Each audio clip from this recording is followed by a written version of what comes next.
In the final chilly weeks of November 1940, a quietness settled over the wood-panelled offices of Bentley Priory. This elegant 18th-century mansion, situated on a hill overlooking London, had spent the summer functioning as the nervous system of a nation fighting for its very survival. Inside its walls, the air had been thick with the smell of stale tobacco, ozone from early electrical equipment, and the cold sweat of young officers tracking the fate of a free world on giant wooden tables. But now, the frantic hum of voices had softened. The sky over the English Channel, once choked with the black smoke of burning aluminium, was empty. The threat of immediate invasion had receded. Britain had survived. In a modest office on the upper floor of the Priory sat a 68-year-old man with a neat, greying moustache, wearing a faded blue uniform. His shoulders were slightly hunched, carrying the physical weight of 4 months of sleeplessness and the psychological burden of 3,000 lost young lives. His name was Air Chief Marshal Hugh Dowding. To the public, he was almost completely unknown, a shadow figure operating behind the heroic headlines of the Royal Air Force. To his subordinates, he was a demanding, humorless, and fiercely protective commander. On this particular morning, the telephone on Dowding's desk rang. He answered it with his typical clipped brevity. The voice on the other end of the line did not belong to a grateful Prime Minister, nor did it offer the congratulations of a relieved cabinet. Instead, the bureaucrat on the line delivered a cold, curt message. Dowding was to surrender his command immediately. He was given 24 hours to pack his belongings, clear his desk, and leave Bentley Priory. There would be no grand ceremony, no public parade of gratitude, and no transition period. The man who had spent the last 5 years building the system that saved Western civilization was being discarded like an obsolete piece of machinery. How did the architect of the greatest defensive victory in British history find himself exiled by the very establishment he had saved? The answer to that question does not lie in the tactical maneuvers of the summer of 1940, but in a long, bitter war of ideas that had raged inside the British military establishment for decades. It is a story of a brilliant, stubborn iconoclast who saw the future of warfare with terrifying clarity, and the powerful, entrenched traditionalists who tried to destroy him for being right. To understand the tragedy of Hugh Dowding, one must understand the prevailing military dogma of the 1920s and 1930s. Following the horror of the First World War, European military theorists became obsessed with a single, terrifying doctrine. It was popularized by British Prime Minister Stanley Baldwin in a famous 1932 speech to Parliament, where he uttered the words that would paralyze a generation of politicians. The bomber will always get through. The prevailing wisdom of the era dictated that defense against an aerial assault was a physical impossibility. The sky was simply too vast, and aeroplanes were too fast. By the time an enemy bombing fleet was spotted by visual observers on the ground, it would already be over its target. Therefore, the only logical strategy was deterrence. A nation's defense lay not in stopping an attack, but in possessing a larger, more destructive bombing fleet of its own, capable of launching an immediate, retaliatory strike that would level the enemy's cities. The Air Ministry in London was dominated by this offensive philosophy. Promoted by men who believed that fighters were defensive toys, the British military spent the vast majority of its limited peacetime budget on heavy bombers, leaving its fighter defenses neglected, disorganized, and flying outdated wooden biplanes. In 1936, Hugh Dowding was appointed to lead the newly created RAF Fighter Command. To many in the Air Ministry, the appointment felt like a lateral move to a dead-end post. Dowding was not a popular man among his peers.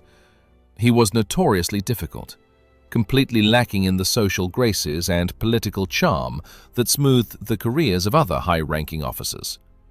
He did not drink, he did not tell jokes, and he was pathologically incapable of hiding his contempt for bureaucratic incompetence.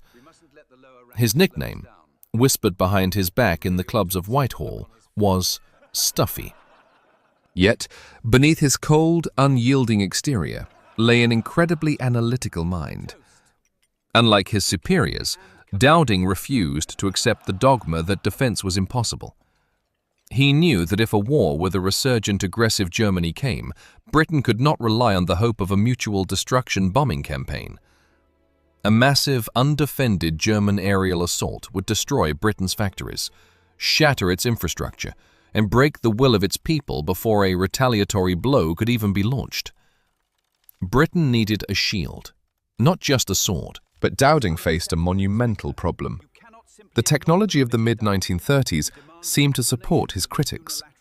His fighters were still biplanes with open cockpits and 2 machine guns. They had no way of knowing when an enemy was coming, where they were heading, or how high they were flying. To defend London, fighter pilots would have to fly continuous, exhausting patrols in the blind, hoping to happen upon an enemy formation by sheer luck. It was an inefficient, impossible task that would exhaust his pilots and burn through his fuel reserves in a matter of days. The breakthrough came from an unlikely source. In 1935, a Scottish physicist named Robert Watson Watt was asked by the Air Ministry to investigate the feasibility of a death ray, an electromagnetic weapon that could fry the engines of invading enemy aircraft. Watson Watt quickly calculated that such a weapon was a physical impossibility. However, he realized something far more valuable. While electromagnetic waves could not destroy an airplane, they would bounce off its metal skin and return to a receiver on the ground. It was possible, in theory, to use these radio waves to detect the position, distance, and altitude of an incoming aircraft long before it could be seen or heard. This was the birth of radio direction finding, or what would later be known as radar. When the Air Ministry brass heard the proposal, they were deeply skeptical.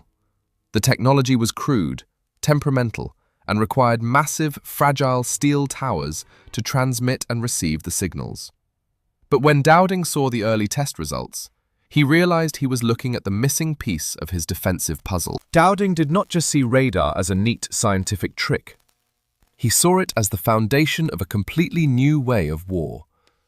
He threw his full, considerable weight behind the project, fighting bitter bureaucratic battles to secure funding for a chain of radar stations along the southern and eastern coasts of Britain.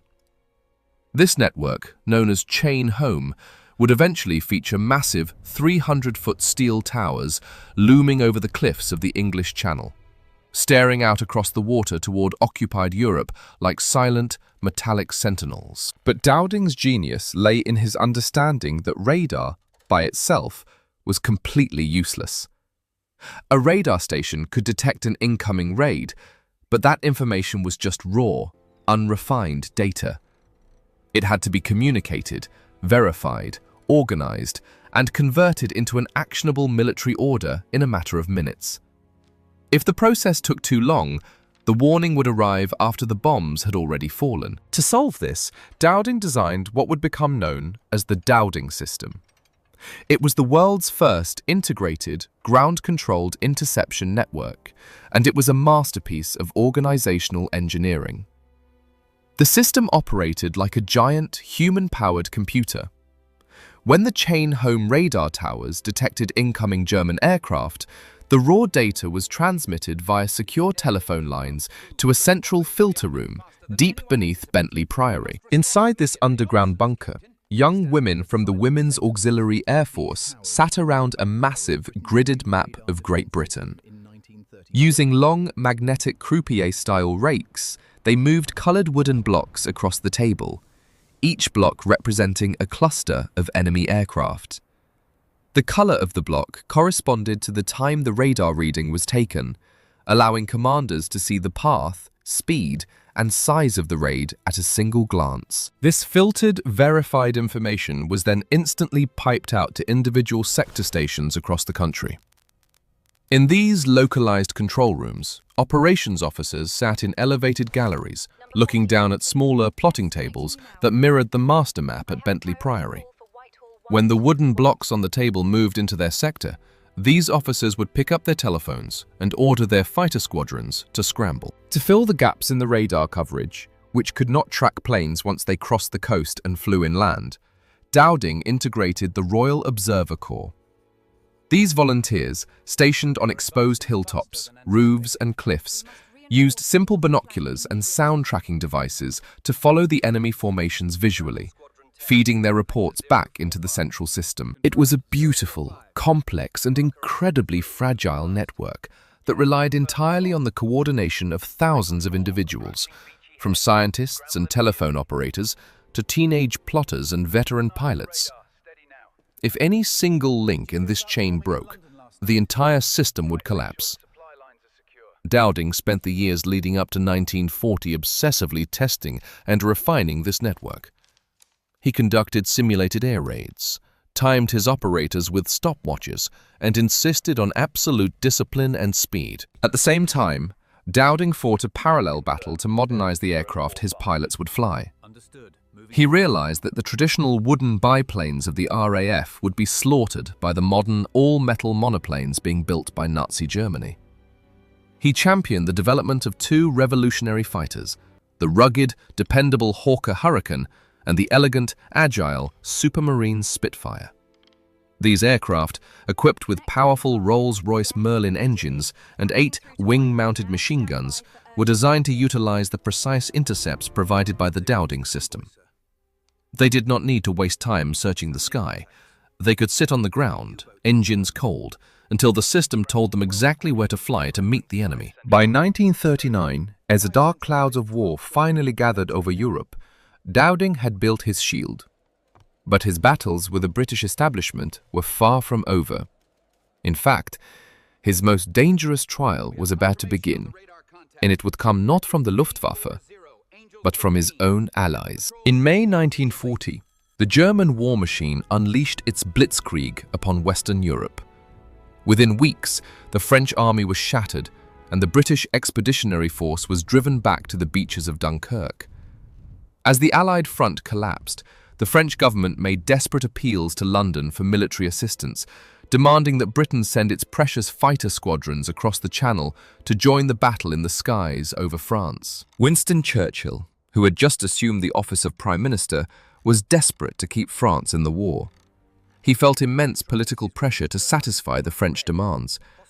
Churchill's cabinet, along with several high-ranking RAF officers, argued that Britain could not stand by and watch its closest ally fall without throwing everything into the fight. They proposed sending dozens of fighter squadrons to France, a move that would have stripped Britain of its domestic air defences. Dowding watched this unfolding disaster with absolute horror. He knew that the battle in France was already lost, and that sending his fighter squadrons into that chaotic, collapsing meat grinder would achieve nothing but the destruction of fighter command. The French airfields were poorly defended, their communications were non-existent, and his Hurricanes were being shot down in dozens by the modern Messerschmitts of the Luftwaffe. Dowding knew that if he allowed his fighter force to be consumed in France, Britain would be left completely defenseless when Hitler inevitably turned his attention to the British Isles. He refused to back down. He argued, cajoling and pleading with the Air Ministry, but his warnings were dismissed as defeatist.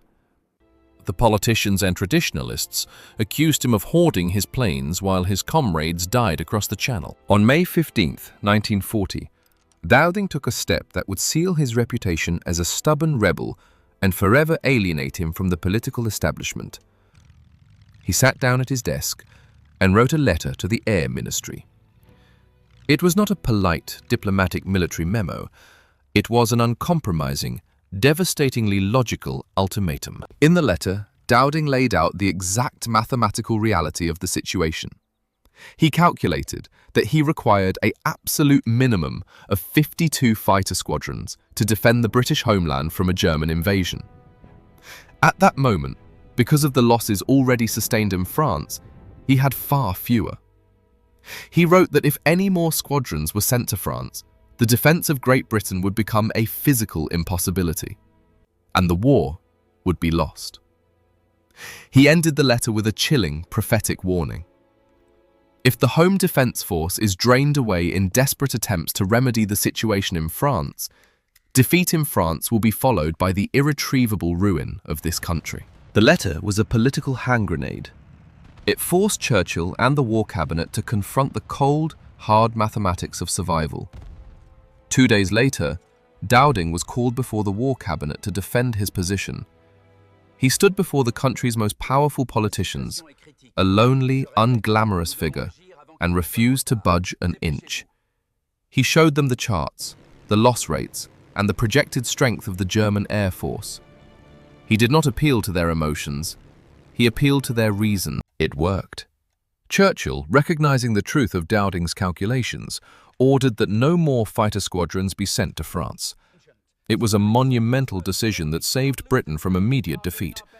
The squadrons that Dowding fought so fiercely to keep at home would become the core of the defense that stood against Hitler just 2 months later. But while Dowding had won the argument, he had made powerful enemies. He had embarrassed politicians, exposed the foolishness of his military superiors, and proved himself to be a man who valued truth over diplomatic pleasantry.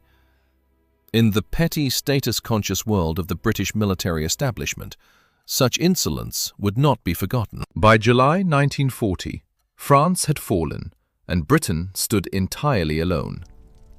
Across the narrow strip of the English Channel, the victorious German army assembled its invasion barges. Hitler's generals knew that a seaborne invasion of Britain was impossible as long as the Royal Navy controlled the sea. But the Royal Navy could not operate in the Channel if it was constantly attacked by the Luftwaffe. Therefore, the success of the invasion depended entirely on a single prerequisite condition. The German Air Force had to destroy RAF Fighter Command and win absolute control of the skies. The battle that followed, the Battle of Britain, was a conflict unlike any that had preceded it in human history. It was a battle fought not by massive armies on muddy fields, but by small groups of incredibly young men, flying miles above the green fields of Kent and the blue waters of the Channel. The fate of an empire rested on the shoulders of less than 3,000 pilots, whom Churchill would famously dub the Few. But behind these young pilots stood Hugh Dowding and his system. As the Luftwaffe launched its offensive, sending hundreds of bombers and fighters crossing the Channel daily, the Dowding system operated with mechanical precision.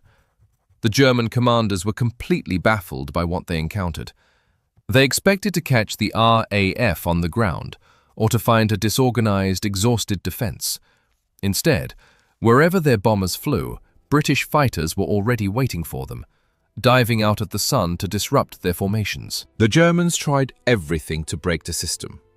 They launched massive raids against the coastal radar towers, hoping to blind the defense.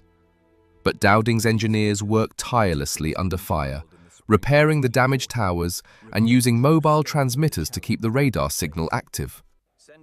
The Germans tried attacking the sector airfields, dropping tons of bombs on the runways and operations rooms of Group 11, the frontline defense defending the south of England. During these dark, desperate weeks of August and September, the pressure on Dowding was almost unimaginable.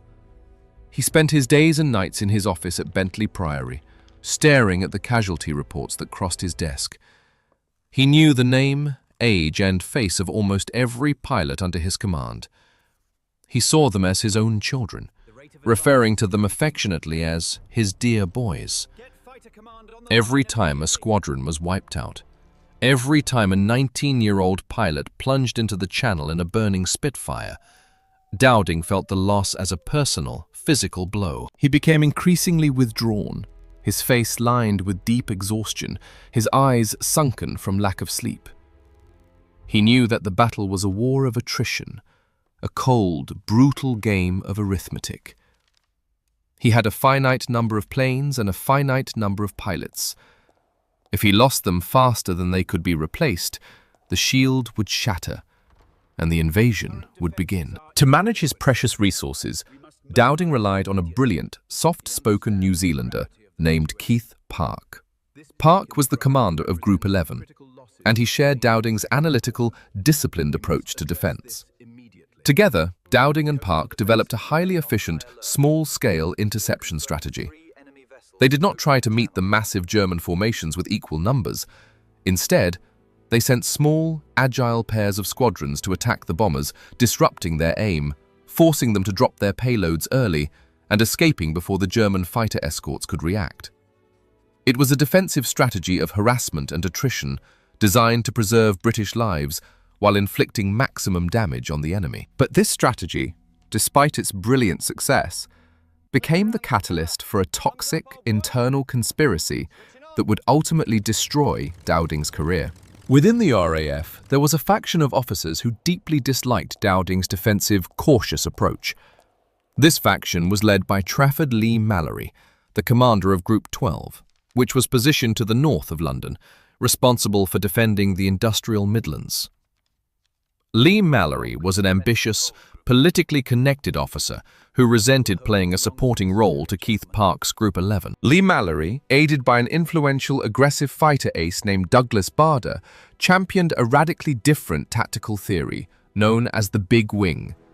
They argued that instead of sending small, scattered squadrons to attack the Germans, Fighter Command should assemble massive wings of 30, 40, or 50 fighters to meet the enemy in a single, decisive clash. They claimed that this massed force would inflict devastating, spectacular losses on the Luftwaffe, breaking their morale in a matter of days. Keith Park and Dowding strongly opposed the Big Wing theory. They pointed out that assembling a massive formation of 40 fighters took a significant amount of time. The planes had to take off from different airfields, find each other in the sky, and form up before they could head toward the enemy. In the fast-paced reality of aerial warfare, this delay was fatal. By the time Leigh-Mallory's Big Wing was assembled and ready to fight, the German bombers would have already dropped their bombs on London or the southern sector stations and would be halfway back to France. Furthermore, Dowding knew that the Big Wing was a highly risky, all-or-nothing gamble. If a massive wing was caught at a disadvantage or surprised by German fighters, Britain could lose dozens of fighters in a single afternoon, a loss from which Fighter Command could never recover. He preferred the steady, dependable attrition of the Dowding System, which protected his pilots and kept his forces intact. But Leigh-Mallory and his political allies inside the Air Ministry were not interested in logic or mathematics.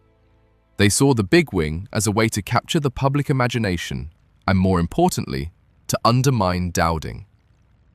They began a quiet, whispering campaign in the corridors of power in London. They told politicians that Dowding was old, tired, and lacked the offensive spirit required to win the war.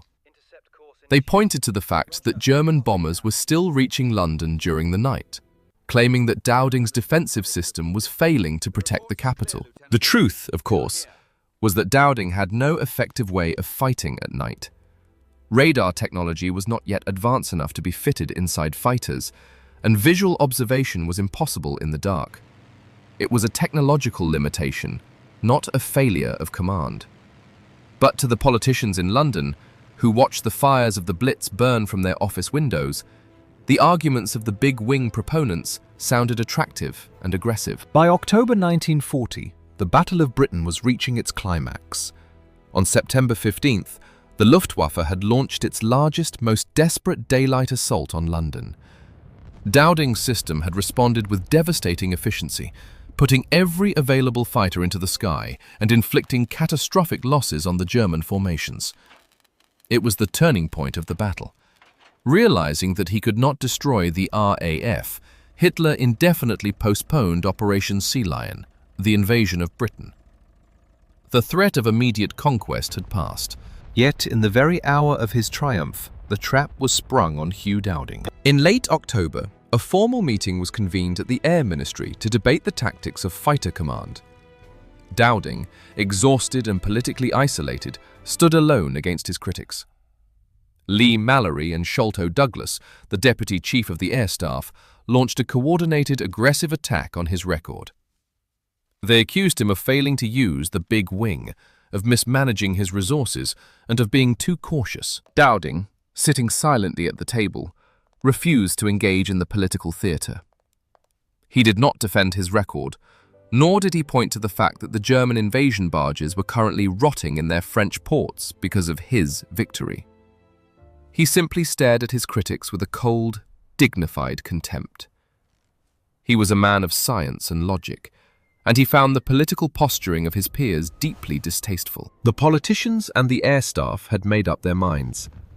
Churchill, despite his respect for Dowding's intellect, was tired of the constant friction between Fighter Command and the Air Ministry. He wanted a more aggressive, politically compliant commander to lead the next phase of the war.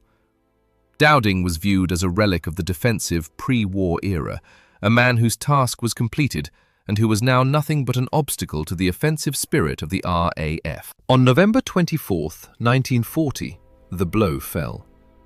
Dowding was dismissed from his post. He was replaced as commander of Fighter Command by Sholto Douglas, one of his fiercest critics. Shortly thereafter, Keith Park was also removed from command of Group 11 and sent to a training post. Trafford Lee-Mallory was given command of Group 11, finally securing the front-line role he had coveted. The betrayal was complete. The two men who had stood in the eye of the storm, who had held the shield of Britain during its darkest hour, were swept aside by the very establishment they had saved. The manner of Dowding's dismissal was shockingly brutal. He was not offered a seat in the House of Lords, nor was he given a military honour or a public expression of gratitude. He was simply told to go. When he packed his bags and walked out of the gates of Bentley Priory for the last time, there was no guard of honour, no crowd of pilots to wave him goodbye. He drove away in silence, a lonely, forgotten figure, disappearing into the grey London fog. In the years that followed, Dowding watched the progress of the war from a distance. He was given minor, unimportant diplomatic and administrative posts designed to keep him out of the way. He spent his retirement living in a modest house in Kent, far from the spotlight of public life. As the war drew to a close, the true scale of what Dowding had achieved began to dawn on the British public. The historians who began to write the story of 1940 realized that without the Dowding System, without his stubborn refusal to send his fighters to France, and without his disciplined defensive strategy, the Battle of Britain would have been lost. The German invasion would have succeeded, and the history of the modern world would have been fundamentally, darkly altered. The establishment, feeling a belated sense of shame, attempted to make amends. In 1943, Dowding was finally raised to the peerage as Baron Dowding of Bentley Priory. But he remained deeply scarred by the betrayal of 1940. He did not return to the social circles of London, nor did he write an angry, vengeful memoir. Instead, he turned his analytical mind to other, more spiritual pursuits, becoming a deeply committed spiritualist, writing books about the survival of the soul after death. To those who visited him in his quiet, lonely retirement, he rarely spoke of the war. But when he did, his thoughts always returned to his dear boys, the young pilots who had died in the skies of southern England.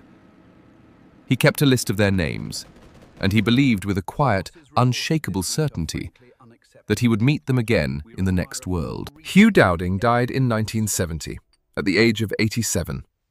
His ashes were buried in Westminster Abbey, beneath the Battle of Britain memorial window, a beautiful, stained glass tribute to the pilots he had commanded. Today, the steel towers of the chain home radar stations are mostly gone, their concrete bases overgrown with weeds and wildflowers, staring out over a peaceful English Channel.